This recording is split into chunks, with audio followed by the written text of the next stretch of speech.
দুঃখের আধার শেষে আলোর প্রভাত হাসে, হতাশার কালো মেঘে যাই গো ভেসে, হতাশার কালো মেঘে যাই গো ভেসে।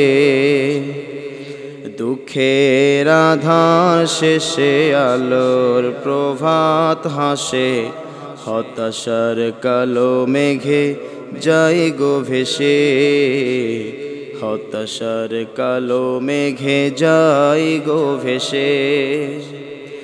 কোরআনের পাতায় পাতায় দেখো ঈমানের পথ ঢাকা ব্যথার কাটায়। কোরআনের পাতায় পাতায় দেখো ঈমানের পথ ঢাকা ব্যথার কাটায়। ভেঙে পড়ো না কভু হতাশ হয়ে, ভেঙে পড়ো না কভু হতাশ হয়ে। জ্বলে পুড়ে খাঁটি সোনা হও গো শেষে, জ্বলে পুড়ে খাঁটি সোনা হও গো শেষে। সবাই পড়েন। দুঃখের আধার শেষে আলোর প্রভাত হাসে, হতাশার কালো মেঘে যাই গো ভেসে, হতাশার কালো মেঘে যাই গো ভেসে। আমি একটি সূরা তেলাওয়াত করেছি, সেই সূরার নাম সকলেরই সুপরিচিত সূরা, সূরা ইয়াসিন। কিছু না, সূরা ইয়াসিন। সূরা ইয়াসিন নামে কোনো সূরা জানেন না এরকম কোনো লোক কি এখানে আছে? আমরা সবাই জানি যে সূরা ইয়াসিন নামে একটা সূরা আছে, জানেন না আপনারা? অনেক ব্যক্তির নাম সূরা মানে ইয়াসিন রাখছে, এরকম লোক নাই এলাকায়? ইয়াসিন নামে লোক নাই? আছে। আল্লাহ তাআলা ইয়াসিন নামে একটা সূরা দিয়েছেন, বলেন সুবহানাল্লাহ। সম্মানিত ভাইরা, আল্লাহ রাব্বুল আলামিন কুরআনুল কারীমের এই সূরা ইয়াসিন রব্বুল আলামিন মানুষের জন্য, মানুষের কল্যাণের জন্য অবতীর্ণ করেছেন, বলেন সুবহানাল্লাহ। আল্লাহ রাব্বুল আলামিন কুরআনুল কারীমের ভিতরে 114টি সূরা রব্বুল আলামিন দিয়েছেন। এর ভিতরে রব্বুল আলামিন এই সূরা ইয়াসিনের ভিতরে এমন কিছু আল্লাহ রাব্বুল আলামিন দিয়েছেন, এর দ্বারা মানুষ শুধু উপকার আর উপকার পাবে, বলেন সুবহানাল্লাহ। আসুন, এত ফজিলতপূর্ণ কোরআন, আর এই কোরআনের ভিতরে এত ফজিলতপূর্ণ সূরা আমরা তেলাওয়াত করেছি, আমাদেরকে জেনে নেওয়া উচিত যে এই কোরআনুল কারীমের ফজিলতটা কেমন, কোরআন শোনার ফজিলত কেমন, এটা জানার প্রয়োজন আছে না নাই? আমি আপনাদের সামনে যে কোরআন থেকে কথা বলছি, এই কোরআনে কোনো ভুল আছে? কোনো সন্দেহ নাই। আল্লাহ রাব্বুল আলামিন এই সম্পর্কে কোরআনুল কারীমের 2 নম্বর সূরা সূরাতুল বাকারা এর 1 এবং 2 নম্বর আয়াতে আল্লাহ রাব্বুল আলামিন চমৎকার করে বলছেন, আলিফ লাম মিম যালিকাল কিতাবু লা রাইবা ফীহি হুদাল লিল মুত্তাকিন। আল্লাহু আকবার। আল্লাহ তাআলা দুনিয়ার মানুষদেরকে বলছেন আলিফ লাম মিম, এটা হচ্ছে আল হুরুফুল মুকাত্তাআত, এর অর্থ একমাত্র আল্লাহ ভালো জানেন। আল্লাহ তাআলা বলছেন যালিকাল কিতাব, আল্লাহ তাআলা বললেন যালিকাল কিতাব, দিস ইজ দ্য বুক লা রাইবা ফি, নো ডাউট, এই কোরআনের ভিতরে আমি রব্বুল আলামিন যে কিতাব নাজিল করেছি, এই কিতাবের ভিতরে ভুল তো দূরের কথা, বিন্দু পরিমাণের কোনো সন্দেহের অবকাশ মাত্র নাই। চিৎকার করে বলেন সুবহানাল্লাহ। আমার ভাইরা, এত ফজিলতপূর্ণ কোরআন আল্লাহ তাআলা অবতীর্ণ করেছেন। এই কোরআন আল্লাহ রাব্বুল আলামিন এমনি এমনি অবতীর্ণ করে নাই। আল্লাহ রাব্বুল আলামিন এই কিতাব নাজিল করেছেন গোটা পৃথিবীর মানুষের হেদায়েতের জন্য। কথা বলেন ঠিক কিনা? আল্লাহ রাব্বুল আলামিন শুধুমাত্র মুসলমানদের কথা বলেন নাই, আল্লাহ রাব্বুল আলামিন শুধুমাত্র মুমিনদের কথা বলেন নাই, মুত্তাকিদের কথা বলেন নাই। হুদাল লিন্নাস ওয়া বাইয়িনাতিম মিনাল হুদা ওয়াল ফুরকান, আল্লাহ রাব্বুল আলামিন গোটা পৃথিবীর মানব জাতির জন্য এই কিতাব অবতীর্ণ করেছেন, বলেন সুবহানাল্লাহ। শুধুমাত্র মানুষদের কথা, শুধুমাত্র যে আমাদের মুসলমানদের কথাই বলেছেন না, এই কোরআনের সংস্পর্শে যারাই আসবে তারাই উপকৃত হবে, বলেন সুবহানাল্লাহ। একজন কাফের আসলে সে এই কোরআন থেকে উপকৃত হবে, সে ঈমান এনে মুত্তাকি মুসলমান হয়ে যাবে, কথা বলেন ঠিক কিনা?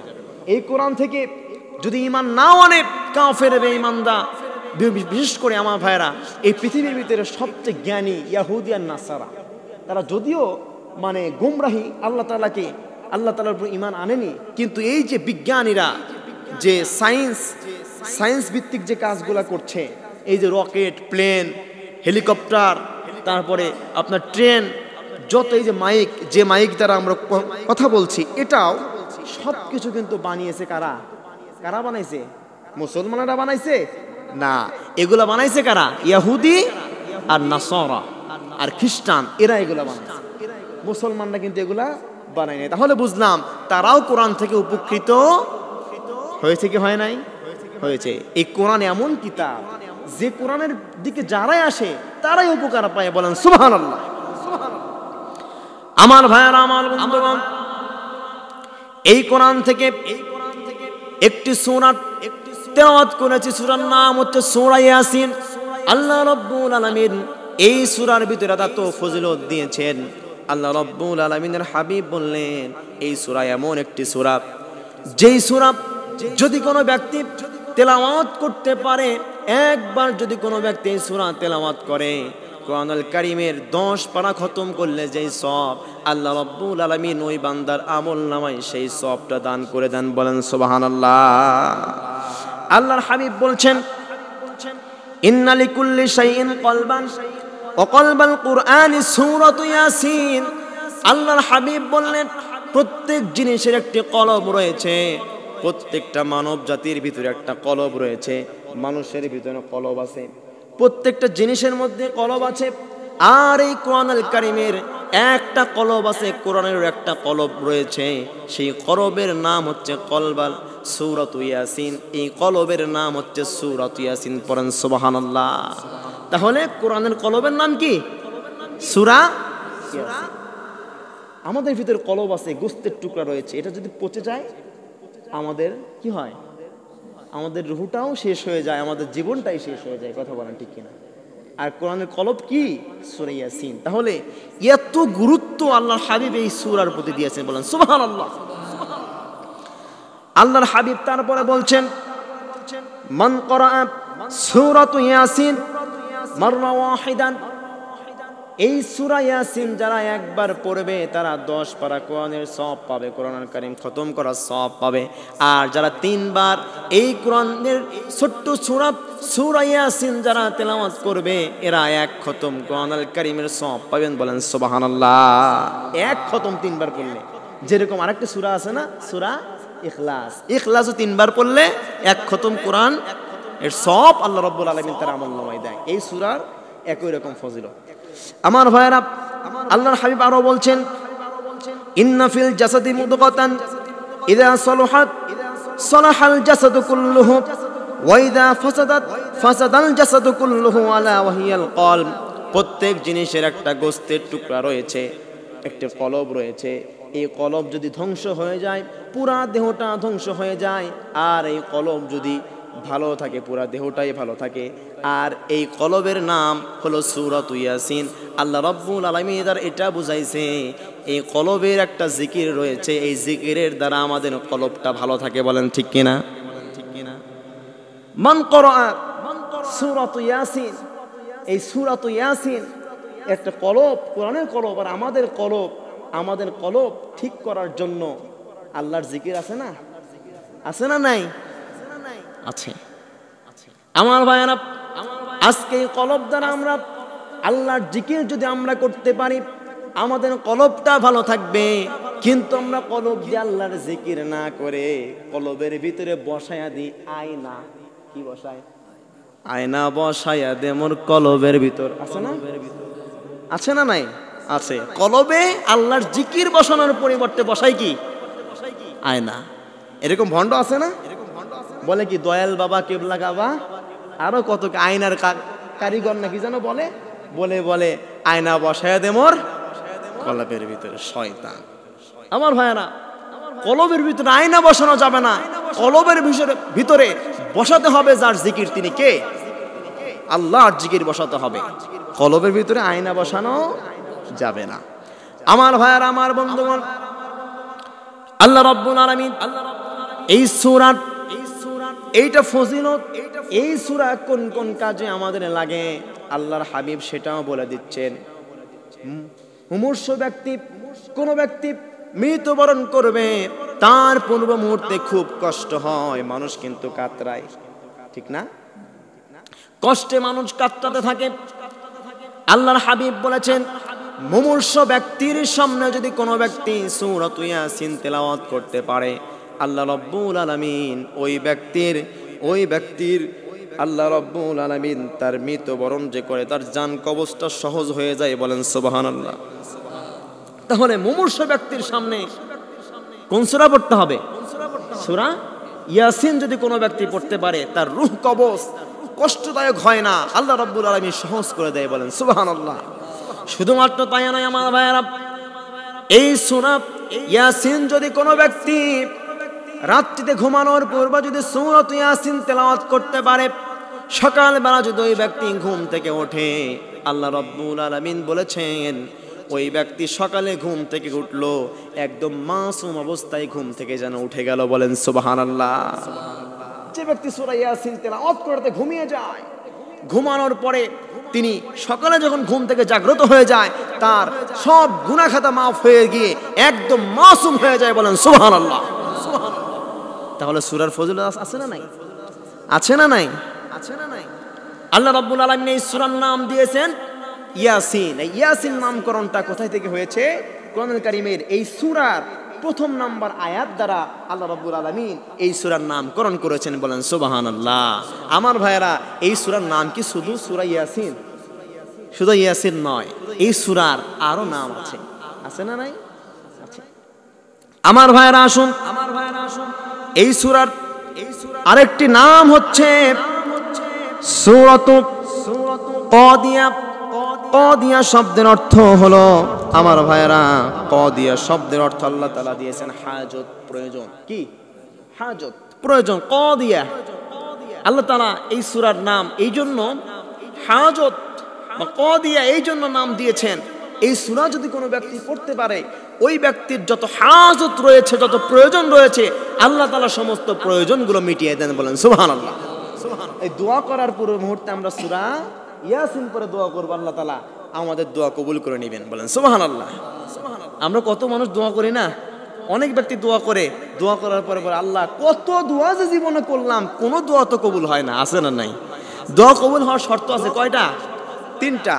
একটা দোয়া কখন কবুল করবে? আপনি যখন দোয়া করবেন তখন 1 নাম্বার সিস্টেম হচ্ছে দোয়া করার সাথে সাথে আল্লাহ তাআলা দোয়া কবুল করে নেয়।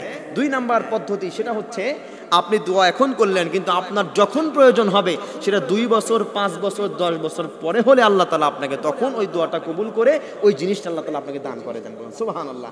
এরপরে আমার ভাইরা 3 নম্বর দোয়া কবুল হওয়ার যে শর্ত, সেটা হচ্ছে আপনি দোয়া করেছেন, হয়তো আপনার পৃথিবীতে কবুল হচ্ছে না, ওই দোয়াটা আল্লাহ রাব্বুল আলামিন আপনার আখিরাতের জন্য নাজাত করে দেন। বলেন সুবহানাল্লাহ। তাহলে আমরা যেন দোয়া করতে করতে যেন হতাশ না হয়ে যায়, নিরাশ যেন না হয়ে যায়। হওয়া যাবে? হওয়া যাবে? আল্লাহ তাআলা বলেছেন, লা তাকনাতু মির রাহমাতিল্লাহ ইন্নাল্লাহা ইয়াগফিরুয যুনুবা জামিআ। আল্লাহু আকবার। লা তাকনাতু মির রাহমাতিল্লাহ, আল্লাহর রহমত থেকে আমাদের নিরাশ হওয়া যাবে না। ইন্নাল্লাহা ইয়াগফিরুয যুনুবা জামিআ, নিশ্চয় আল্লাহ তাআলা আমাদের জীবনের तमाम গুনাহগুলো maaf করে দিবেন। বলেন সুবহানাল্লাহ। সেজন্য কত গুনাহ করেছেন জীবনে, হয়তো মনে করছেন যত গুনাহ করেছে আল্লাহ হয়তো maaf করবে কিনা, এই কথা বলাও পাপ, ঠিক না? আমার গুনাহ যতই হোক না কেন, আমি আল্লাহ তাআলার রহমতের চাইতে বেশি গুনাহ করতে পারি নাই। কথা বলেন ঠিক কিনা? আল্লাহ এমন দয়ালু, যত গুনাহ করেন না কেন আল্লাহ তাআলা আপনার সব গুনাহ যিনি maaf করতে পারেন, তিনি কে? আল্লাহ maaf করতে পারেন। আমার ভাইয়েরা, আমার বন্ধুগণ, এরপরে আমরা এই সূরার 2 নাম্বার নাম আমরা শুনলাম কাদিয়া, মানে হাজত। আজকে আমরা মুসিবতে পড়লে, বিপদে পড়লে আল্লাহ রাব্বুল আলামিনের কাছে বলি না আমরা আগে ফেসবুকে একটা স্ট্যাটাস মারি, আছে না নাই? আপনার প্রয়োজন, বিপদে পড়েছেন বা কোনো কষ্ট পেয়েছেন, আগে ফেসবুকে স্ট্যাটাস মারতে হয়, ঠিক নয়?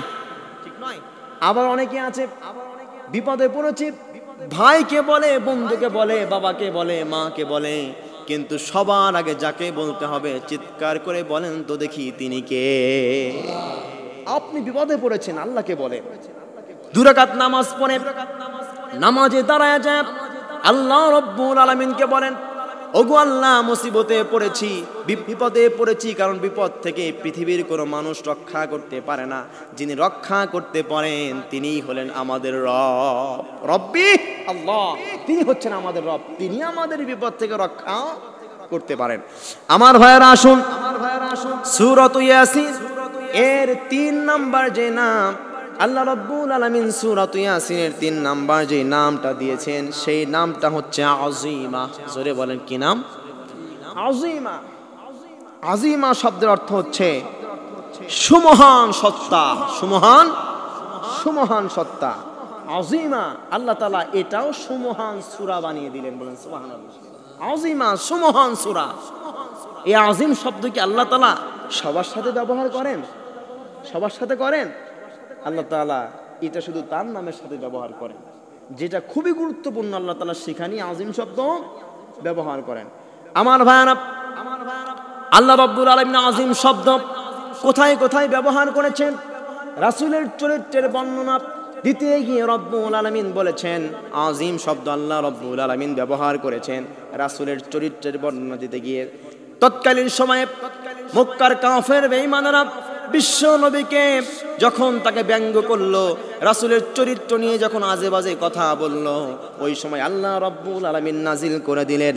আল্লাহ তাআলা বলছেন, আল্লাহ রাব্বুল আলামিন বলছেন, ওয়া ইন্নাকা লাআলা খুলুকিন আযীম। আল্লাহ রাব্বুল আলামিন রাসূলের চরিত্রের গুরুত্ব, চরিত্রের বর্ণনা দিতে গিয়ে রব্বুল আলামিন ওয়া ইন্নাকা লাআলা খুলুকিন আযীম রাসূলকে বললেন, ও নবী, আপনাকে আমি এত সুন্দর চরিত্রের অধিকারী করেছি, ইয়া রাসূলুল্লাহ, আপনার মতো চরিত্রের অধিকারী এরকম লোক আল্লাহর আসমানের নিচে জমিনের উপরে আর একজন নাই, বলেন সুবহানাল্লাহ। আমার রাসূলের কত সুন্দর চরিত্র দিয়েছেন, আর এই রাসূলকে কাফের বেঈমানরা গালি দিয়েছে, কথা বলেন ঠিক কিনা? কত কষ্ট দিয়েছে রাসূলকে। তায়েফের ময়দানে রাসূল গিয়েছে, কাফের বেঈমান তায়েফের জমিনে তায়েফের যুবকেরা রাসূলকে এত মারা মেরেছেন, রাসূল হেলমেট পরিধান করেছেন, লোহার হেলমেট রাসূলের মাথার ভিতর ঢুকে গিয়েছে, রাসূলের দাঁত মোবারক শেষ হয়ে গিয়েছে। আল্লাহু আকবার। আমার ভাইয়েরা, যে রাসূল দিন কায়েমের জন্য আল্লাহর জমিন, আল্লাহর দ্বীনকে বাস্তবায়িত করার জন্য এত কষ্ট করলেন, যে নামাজ প্রতিষ্ঠা করার জন্য আল্লাহ রাসূল এত কষ্ট করলেন, আজকে মুসলমানরা সেই নামাজ থেকে, দ্বীন থেকে, ইসলাম থেকে দূরে চলে গেছে, কথা বলেন ঠিক কিনা? রাসূল এত কষ্ট কেন করলেন? কাদের জন্য করেছেন? আমাদের জন্য। রাসূল একদম ইন্তেকালের পূর্বে মুহূর্ত পর্যন্ত রাসূল আমাদেরকে ভুলে নাই। রাসূল শেষ মুহূর্ত পর্যন্ত বলেছেন ইয়া উম্মতি, ইয়া উম্মতি, আমাদের কথাই বলে গিয়েছেন, বলেন সুবহানাল্লাহ। আজকে আমরা সেই রাসূলকে ভুলে গেছি। আমার ভাইয়েরা, এরপরে আল্লাহ রাব্বুল আলামিন তার নিজের পরিচয় দিতে গিয়ে আল্লাহ রাব্বুল আলামিন আযীম শব্দ আল্লাহ রাব্বুল আলামিন ব্যবহার করলেন। আল্লাহ তাআলা বলছেন, ওয়ালা ইয়াউদুহু হিফযুহুমা ওয়া হুয়াল আলিয়্যুল আযীম। আল্লাহু আকবার। আল্লাহ তাআলা বললেন, আকাশ ও জমিনের নিয়ন্ত্রণ করতে পারে আল্লাহ রাব্বুল আলামিন। আকাশ ও জমিনের নিয়ন্ত্রণ করতে গিয়ে কখনো তিনি দুর্বল হয়ে যান না। সেই আল্লাহ রাব্বুল আলামিন হচ্ছে আযীম। আল্লাহু আকবার। আকাশ ও জমিনের নিয়ন্ত্রণ কে করেন? আল্লাহ করেন। এই পৃথিবীর কোনো মানুষ আকাশ ও জমিনের নিয়ন্ত্রণ করতে পারে না। অথচ আমাদের বাংলাদেশে এমনও কিছু লোক ছিল, ওদিক থেকে আমার ভাইয়েরা ঘূর্ণিঝড় আসে, আর এই দিক থেকে আমাদের মন্ত্রী সাহেবরা বলে সমস্যা নাই, প্রতিবাদ করার জন্য এর যত রকম প্রতিরক্ষার প্রয়োজন হয় সব ব্যবস্থা করার জন্য আমরা রেডি আছি, মোকাবেলা করার জন্য আমরা রেডি আছি। আমার ভাইয়েরা বলে না,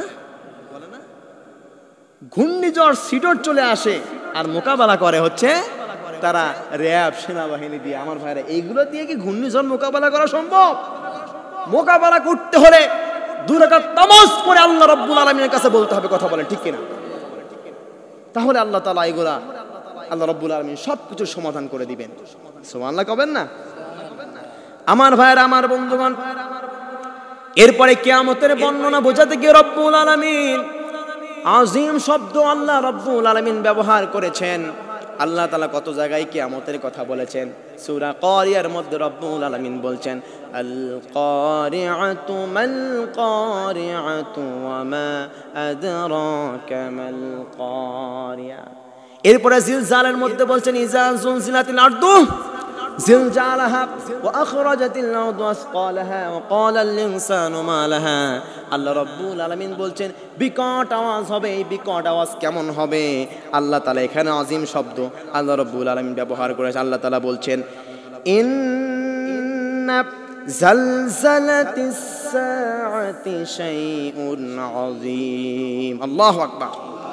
আল্লাহ তাআলা এখানে কিয়ামতের যে বিকট আওয়াজটা হবে, এটা সাধারণ কোনো আওয়াজ নয়, সাধারণ কোনো ভূমিকম্প নয়। আমরা পৃথিবীতে যে ভূমিকম্প দেখতে পারি, এই সাধারণ ভূমিকম্পেই কিন্তু বিশাল বিশাল বিল্ডিংগুলো ধসে পড়ে। পড়ে কিনা? পড়ে না?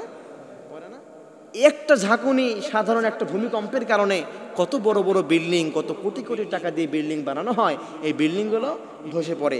আর আল্লাহ তাআলা আজিম শব্দ ব্যবহার করলেন, এই সাধারণ কোনো ভূমিকম্প নয়, এমন ভূমিকম্প হবে যে ভূমিকম্পে গোটা পৃথিবী প্রকম্পিত হবে, আর গোটা পৃথিবী আসমান ভেঙে জমিনে পড়বে, সব তুলার মতো উঠতে থাকবে। বলেন সুবহানাল্লাহ, আল্লাহু আকবার। কিভাবে প্রকম্পিত হবে আপনি চিন্তা করেছেন? এটা সাধারণ কোনো ভূমিকম্প নয়, কিয়ামত হবে, বিকট আওয়াজ হবে। আমার ভাইরা, এখানে আল্লাহ রাব্বুল আলামিন আজিম শব্দ ব্যবহার করলেন। এরপরে আমার ভাইরা, কোরআনের ফজিলত, কোরআনের গুরুত্ব বুঝাতে গিয়ে রব্বুল আলামিন এখানে আজিম শব্দ আল্লাহ তাআলা বললেন, ওয়ালাকাদ আতাইনাকা সাবআম মিনাল মাসানি ওয়াল কুরআনাল আযীম। আল্লাহু আকবার। আল্লাহ তাআলা বলেন, ও নবী, আমি আপনাকে নিত্য পঠনীয় সত্য একটি সূরা, সূরা ফাতিহা দিয়েছি, এবং আমি রব্বুল আলামিন আপনাকে সুমহান কোরআনে আজিম দান করেছি। বলেন সুবহানাল্লাহ। কি দান করেছে? কোরআনে আজিম।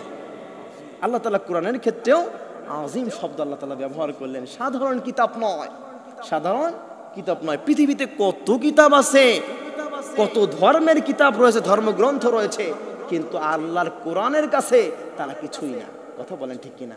এই পৃথিবীতে কত কবি আছে, কত সাহিত্যিক আছে আমার ভাইয়েরা, কিন্তু আল্লাহর কোরআন সত্য। পৃথিবীর গোটা পৃথিবীর সব কিতাবগুলো, কিতাবের জ্ঞানগুলো যদি এক পাল্লায় তুলে দেওয়া হয়, আর কোরআনে আজিমের কিতাবের যে একটা আয়াত না একটা আয়াত, একটা শব্দ যদি এক পাল্লায় উঠায় দেওয়া হয়, তবু আল্লাহর কোরআনের এই শব্দটাই বেশি ভারী হয়ে যাবে। বলেন সুবহানাল্লাহ। তাহলে সমস্ত জ্ঞান একমাত্র আল কোরআনে আছে, ঠিক না? এই পৃথিবীতে কত বিজ্ঞানী রয়েছে, তারা কত কিছু আবিষ্কার করলো, শেষ মুহূর্তে কোরআনের কাছে মাথা নত করতে বাধ্য হয়েছে, ঠিক না আমার ভাইরা? তাহলে বুঝলাম এটা আজিম কিতাব, সাধারণ কোনো কিতাব নয়, এটা আজিম কিতাব। আমার ভাইরা, আমার বন্ধুগণ, এরপরে আসুন 4 নম্বর আল্লাহ তাআলা সূরাত ইয়াসিনের যে নাম দিয়েছেন, আল্লাহ তাআলা বলেছেন সূরাত ইয়াসিনের 4 নম্বর নাম হচ্ছে মুআইম্মাহ। জোরে বলেন কি নাম? মুআইম্মাহ। মুআইম্মাহ শব্দের অর্থ হচ্ছে শত্রুকে অন্ধ করে দেওয়া। আমার ভাইয়েরা, শত্রুকে অন্ধ করে দেওয়া এই সূরার নাম কি আল্লাহ তাআলা এমনি বলেছেন নাকি? এর বিশেষ কারণ রয়েছে। বিশ্বনবী রাসূলুল্লাহ সাল্লাল্লাহু আলাইহি ওয়াসাল্লাম, আমার নবীজি যখন মক্কা থেকে মদিনাতে যখন হিজরত করলেন, বিশ্বনবী হিজরত করবেন এ কথা কাফের বেঈমানরা কেমনে জানলো? আমার ভাইয়েরা, রাসূল সাল্লাল্লাহু আলাইহি সাল্লামের ঘরের চারপাশে কাফের বেঈমানরা ঘিরে ধরলো। বের হবে উপায় আছে? আপনার যদি এই ধরনের যে মসজিদের ভিতরে ইমাম সাহেবকে এখন পুলিশ আটক করবে, ইমাম সাহেব মেম্বারে বসে কঠোর বক্তব্য দিয়েছে, তৎকালীন সময় কি এরকম ছিল না? কঠোর বক্তব্য দেওয়া যাইতো না। মসজিদে কঠোর বক্তব্য দিবেন, মসজিদের সামনে পুলিশের পিকআপ এসে হাজির, ঠিক না? শুধুমাত্র আল্লামা সাঈদীর মুনাজাত করার জন্য এই বাংলার জমিনে অসংখ্য আলেমেরা জেল খাটতে হয়েছে, কথা বলেন ঠিক কিনা? শুধুমাত্র আল্লামা সাঈদীর মুনাজাত করার জন্য। আল্লামা সাঈদী উনি কি কোনো অপরাধী ছিলেন? তার নামে একটু দোয়া করেছে এরকম আমার নিজের এলাকাতে ভুয়াগাতি বাস স্ট্যান্ড মসজিদের খতিব, তিনিও 3 মাস জেল খেটেছেন শুধু আল্লামা সাঈদীকে নিয়ে মুনাজাত করার জন্য। আমার ভাইয়েরা, আমার বন্ধুগণ, বিশ্বনবী রাসূলুল্লাহ সাল্লাল্লাহু আলাইহি সাল্লাম আমার নবী যখন মক্কা থেকে যখন মদিনাতে হিজরত করবেন, কাফের বেঈমান রাসূলের ঘরের চারপাশ দিয়ে ঘিরে রেখেছে। রাসূল সাল্লাল্লাহু আলাইহি সাল্লাম কেমনে হিজরত করবেন রাসূল সাল্লাল্লাহু আলাইহি সাল্লাম বুঝতে পারছে না। আল্লাহ রাব্বুল আলামিন রাসূলকে ওহীর মাধ্যমে জানায় দিলেন, ইয়া রাসূলুল্লাহ আপনি পড়ুন সূরাত ইয়াসিনের 1 থেকে 9 নম্বর আয়াত। কয় নম্বর আয়াত? সূরাত ইয়াসিনের 1 থেকে 9 নম্বর আয়াত যদি কোনো ব্যক্তি তেলাওয়াত করতে পারে, শত্রুরা যদি তাকে আক্রমণ করতে আসে, সেই ব্যক্তি যদি ঈমানদার হয়, আল্লাহ রাব্বুল আলামিন বলেছেন ওই শত্রুর চোখে রাব্বুল আলামিন ওই ব্যক্তিকে আড়াল করে দেয়। বলেন সুবহানাল্লাহ। চিন্তা করেছেন? বিশ্বনবী সূরাত ইয়াসিনের 9টা আয়াত পড়লেন, আল্লাহর হাবিব বললেন ইয়াসিন ওয়াল কুরআনিল হাকীম ইন্নাকা লামিনাল মুরসালিন। আল্লাহু আকবার। আল্লাহর নবীজি কোরআন থেকে ইয়াসিনের 9টা আয়াত পড়লেন, সঙ্গে সঙ্গে কাফের বেঈমানদের চোখ অন্ধ হয়ে গেল। বলেন সুবহানাল্লাহ। চোখ অন্ধ হয়ে গেল। কাফেররা আসমান দেখতে পারে, জমিন দেখতে পারে, গাছপালা দেখতে পারে, নদী নালা দেখতে পারে, এক কাফের আর এক কাফেরকে দেখতে পারে, আর বিশ্বনবী কেমনে দরজা দিয়ে বের হলেন এইটা তারা দেখতে পারলো না। বলেন সুবহানাল্লাহ। আমার ভাইরা, সেই জন্য এই সূরার ফজিলত রয়েছে, গুরুত্ব রয়েছে। যদি কোনো ব্যক্তি যদি শত্রুদের সম্মুখীন হয়ে যায়, রাস্তার ভিতরে যদি আপনাকে কোনো ব্যক্তি শত্রুতা করে আপনাকে মারতে আসে, আপনি যদি ঈমানদার হন আর সূরা ইয়াসিনের 9টা আয়াত যদি আপনি তেলাওয়াত করতে পারেন, শত্রুতা আপনাকে দেখতে পাবে না, আপনি ওখান থেকে সেফলি বাসায় চলে আসবেন। বলেন সুবহানাল্লাহ। আমার ভাইরা আসুন, আল্লাহ তাআলা সেই কোরআনুল কারীমের সূরাত ইয়াসিন আল্লাহ রাব্বুল আলামিন এভাবে বর্ণনা করেছেন। আল্লাহ তাআলা প্রথমে সূরাত ইয়াসিনের ভিতরে কাটা 2টি আয়াত দিলেন, কাটা 2টি অক্ষর দিয়ে আয়াত শুরু করলেন। কি অক্ষর? কাটা অক্ষর। আল্লাহ তাআলার আয়াতের মধ্যে আল্লাহ তাআলা কোরআনুল কারীমের 114টা সূরা রয়েছে, এর ভিতরে 2টা ভাগ আছে। কয়টা ভাগ? 2টা ভাগ আছে। একটা হলো মুহকাম আর একটা হলো মুতাশাবিহ। মুহকাম কোন সূরাগুলো? যেই সূরা আমরা যখন পড়ি আলহামদুলিল্লাহি রাব্বিল আলামিন, এর অর্থ আমরা জানি কি জানি না? জানি না। এরপরে কুল আউযু বিরাব্বিন নাস, এটা আমরা অর্থ কিন্তু আমরা জানি। এগুলো হচ্ছে মুহকাম, মানে যেটার শুরুর অর্থ আমরা পড়তে পারি। কিন্তু মুতাশাবিহ এটা হচ্ছে আল হুরুফুল মুকাত্তাআত। আল হুরুফুল মুকাত্তাআত, যেই অর্থ আমরা বুঝতে পারি না, পৃথিবীর কোনো মানুষ বুঝতে পারে না, যেই অর্থ শুধুমাত্র একজন জানেন। তিনি কে? কে জানেন? আল্লাহ তাআলা এই সূরা ইয়াসিনের 1 নম্বর আয়াত বলেন ইয়াসিন। এর অর্থ কি আমরা জানি? জানি না। অর্থ কে জানে? আল্লাহ তাআলা জানে। আল্লাহ তাআলা কাটা অক্ষর দিয়েছেন। এরকম কাটা অক্ষর কোরআনুল কারীমের ভিতরে 114টি সূরার মধ্যে আল্লাহ রাব্বুল আলামিন 29টি সূরাতে এরকম কাটা কাটা অক্ষর দিলেন। বলেন সুবহানাল্লাহ। এক অক্ষর দিয়ে সূরা কিন্তু শুরু হয়েছে, হয় নাই? হয়েছে না? বলেন তো এক অক্ষর দিয়ে কোন সূরা শুরু হয়েছে? হাবের সাহেবরা নাই এখানে? বলেন তো এক অক্ষর দিয়ে কোন সূরা শুরু হয়েছে? নুন। কি শুরু হয়েছে?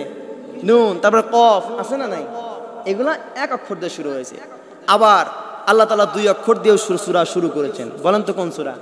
এই যে সূরা পড়েছি, এটাই তো কাটা সূরা। হ্যাঁ। এরপর আল্লাহ তাআলা 3 অক্ষর দিয়েও সূরা শুরু করেছেন, আলিফ লাম মিম। এরপরে আলিফ লাম র, 4 অক্ষর দিয়ে আল্লাহ তাআলা সূরা শুরু করেছেন, আলিফ লাম মিম। হ্যাঁ, আল্লাহ তাআলা শুরু করেছেন আলিফ লাম মিম সাদ, আছে না নাই? আছে। আল্লাহ তাআলা এরকম 4 অক্ষর দিয়েও সূরা শুরু করেছেন। আমার ভাইয়ের, আমার বন্ধুগণ, আল্লাহ তাআলা এরকম সায়েন্টিফিক আয়াত আল্লাহ তাআলা দিয়েছেন যেটা পৃথিবীর কোনো মানুষ জানে না। তৎকালীন সময়ে সৌদির লোকেরা, তৎকালীন সময়ে আমার ভাইয়েরা, তারা খুব কবি সাহিত্যিক ছিল। তারা খুব কবিতা আবৃত্তি করা পছন্দ করত। তারা আল্লাহ পাকের পক্ষ থেকে যখন ওহী নাজিল হয় রাসূলের উপরে, কাফের বেঈমানরা বলে যে মুহাম্মদ তো কবি হয়ে গেছে, এত অদ্ভুত অদ্ভুত কথা কোথায় থেকে আনে মুহাম্মদ, এই কথা বলে রাসূলকে অনেক রকমের অপমান করলো। আল্লাহ রাব্বুল আলামিন সেই জন্য প্রতিবাদ করে আল্লাহ রাব্বুল আলামিন কাফের বেঈমানদেরকে চ্যালেঞ্জ দিলেন।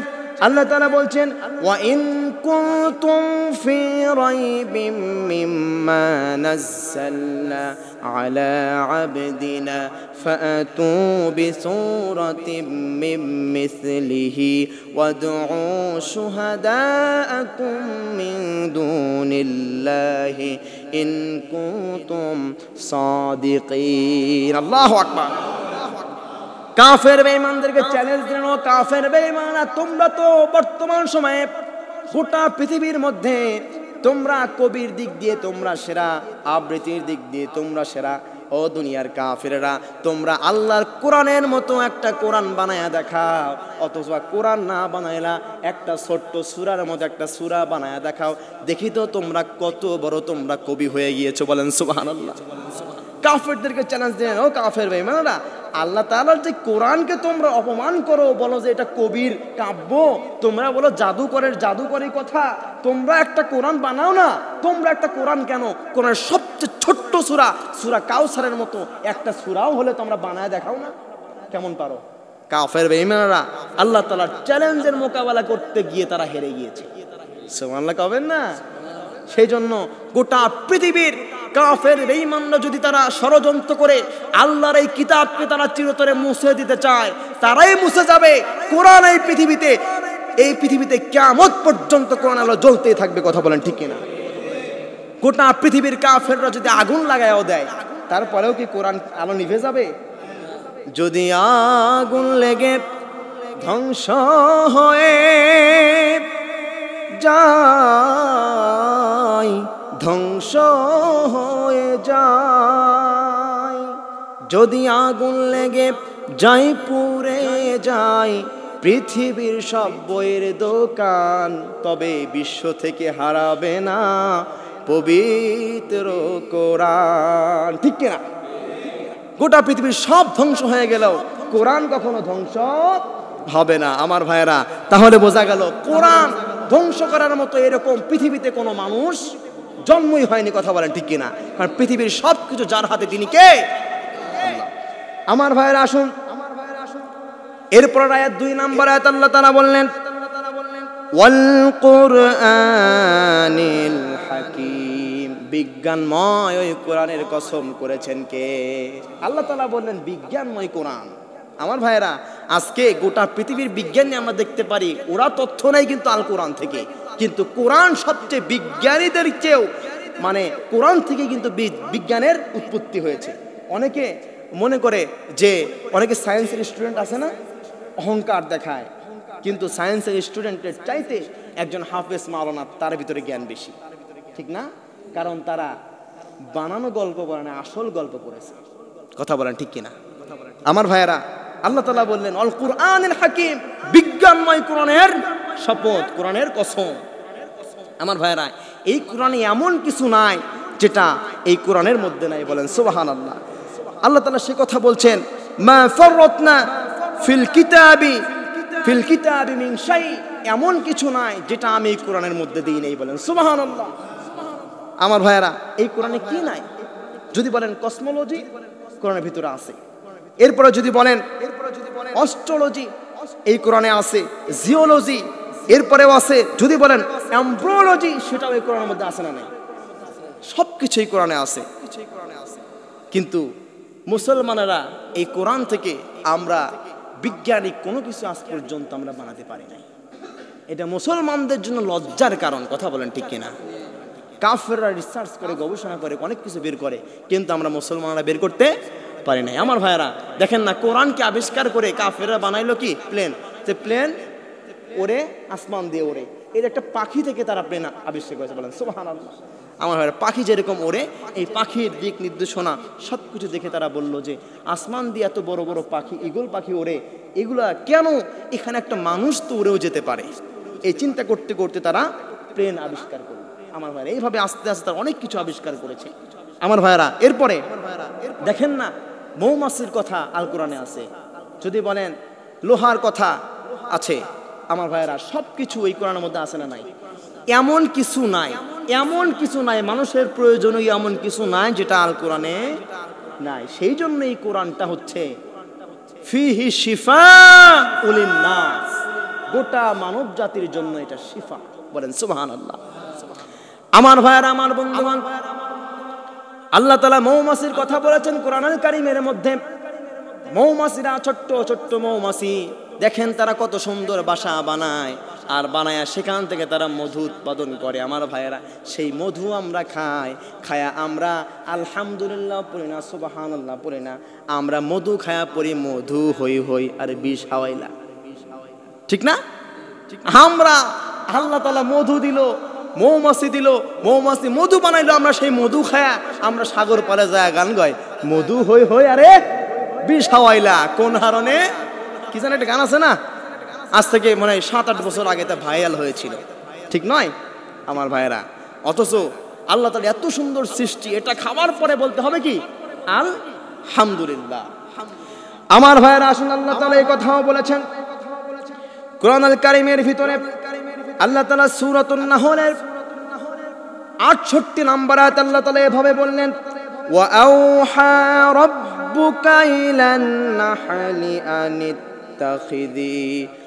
আনিত্তাখিযি মিনাল জিবালি বুয়ুতান ওয়া মিনাশ শাজারি ওয়া মিম্মা ইয়ারিশুন। আল্লাহ তাআলা বললেন, আর দেখো তোমার রব মৌমাছিকে একথা ওহীর মাধ্যমে বলে দিয়েছেন। আল্লাহ তাআলা বললেন, তোমরা পাহাড় পর্বত এবং সাজার গাছপালা এবং তোমরা সর্বোচ্চ উঁচুতে তোমাদের বাসাগুলো নির্মাণ করো। বলেন সুবহানাল্লাহ। যাতে ছোট ছোট ছেলে মেয়েরা যেন মৌচাকে ঢিল দিয়ে বাসাটা ভেঙে না দিতে পারে। আমার ভাইয়েরা, তাহলে আল্লাহ তাআলা মৌমাছিকেও ওহীর মাধ্যমে আল্লাহ তাআলা জানায় দিয়েছেন। বলেন সুবহানাল্লাহ। আল্লাহ তাআলা কত বিজ্ঞানময় কোরআন আবিষ্কার করেছেন, এই কোরআনের সবার কথা আল্লাহ তাআলা বলেছেন। বলেন সুবহানাল্লাহ। আমার ভাইরা, এরপরে আল্লাহ তাআলা আমাদেরকে বলছেন যে প্রাণীকুল থেকে কিন্তু আমরা উপকৃত হই না? উপকৃত হই আমরা। প্রাণীকুলের মধ্যে আমাদের আছে হচ্ছে গরু। কি আছে? গরু। এই গরু থেকে আমরা কি পাই? দুধ আমরা পাই। আমার ভাইরা, এই দুধ কিন্তু গরু কি খায়? ঘাস খায়। ঘাস থেকে দুধ আল্লাহ তাআলা আমাদেরকে দেন। এইটা কত সুন্দর! আপনি সায়েন্স বুঝলে এটা আপনি বুঝতে পারবেন। সায়েন্স বুঝলে আপনি এটা বুঝতে পারবেন। এই গরু থেকে আল্লাহ তাআলা এই গরুর পেটের 2 সাইডে 2 রকম জিনিস রাখে। এক সাইডে কিন্তু গোবর থাকে। কি থাকে? গোবর। আর এক সাইডে রক্ত। গোবর গন্ধ, তারপরে রক্ত গন্ধ। আল্লাহ তাআলা মাঝখানের রাস্তা দিয়ে দুধ বের করে দেয় না? ওই দুধ আমরা খাই। বলেন সুবহানাল্লাহ। কত সুন্দর সাদা দুধ আমার ভাইয়েরা। আবার দেখেন কত সুন্দর সাদা দুধ আল্লাহ তাআলা দেয়। একই গরু, সেই গরুর বিশাল বিশাল ওলান হয়। ওলান দেখলে মনে হয় ওলানে 10 কেজি বা 15 কেজি দুধ হবে। আপনি যদি ওলানটা কাটেন, কোনো দুধ বের হবে নাকি রক্ত বের হবে? রক্ত বের হবে। অথচ আল্লাহ তাআলা কত সুন্দর সিস্টেম করে দিয়েছেন দেখেন। ওই ওলানে যদি বাছুর আছে না, ওই বাছুর যদি বোট ধরে টান দেয়, ওখানে দুধ চলে আসে অটোমেটিক। বলেন সুবহানাল্লাহ। তাহলে এই কোরআনটা বিজ্ঞানময়। আমার ভাইয়েরা, এই বিজ্ঞানময় এই কোরআনের শপথ করেছেন কে? আল্লাহ তাআলা। এর ভিতরে সায়েন্টিফিক আলোচনা আমাদেরকে দিয়েছেন। আল্লাহ তাআলার যেন এই আয়াতে কারিমা বুঝে যেন আমরা আমল করতে পারি। সকলে বলছে আমিন।